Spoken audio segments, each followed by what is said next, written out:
бори нахуст дар Тоҷикистон. дар наздикии пойтахт деҳаи курпаии ноҳияи Рӯдакӣ 20 майи соли ҷорӣ варзишгарони 8 давлат иборат аз 50 нафар барои ширкат дар мусобиқаи парапланеризм ҷамъ омада буданд. ба гуфтаи яке аз ширкаткунандагони сабқат, Тоҷикистон барои ин намуди варзиш бисёр муносиб аст. Таджикистан страна гор. Вот, и парапланеризм в основном... توجیکستان کشوری کوهی است و پاراپلانریزم اساساً در منطقه‌های کوهی رونق می‌یابد.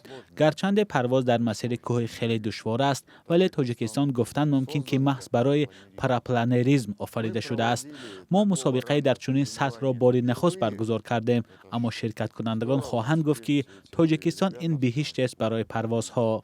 Там в Таджикистане это ж просто рай для полета.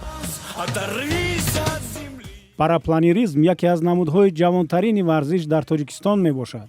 Федератсияи парапланерӣ ва воситаҳои сабуки парвози Тоҷикистон 20 феврали соли ҷорӣ сабти ном шуда ва ба фаъолият шурӯъ кард.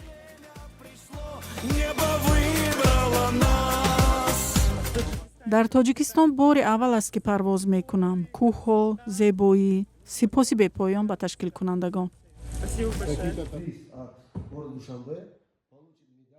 ба гуфтаи раиси Федератсияи тозабунёд Абдулло Хайруллоев, боиси ифтихор аст ки дар мусобиқа парчамҳои Иёлоти Муттаҳидаи Амрико, Фаронса, Ҳиндустон, Федератсияи Россия, Украина, Қазоқистон, Узбекистон ва мизбони мусобиқа Тоҷикистон парфишонӣ мекарданд.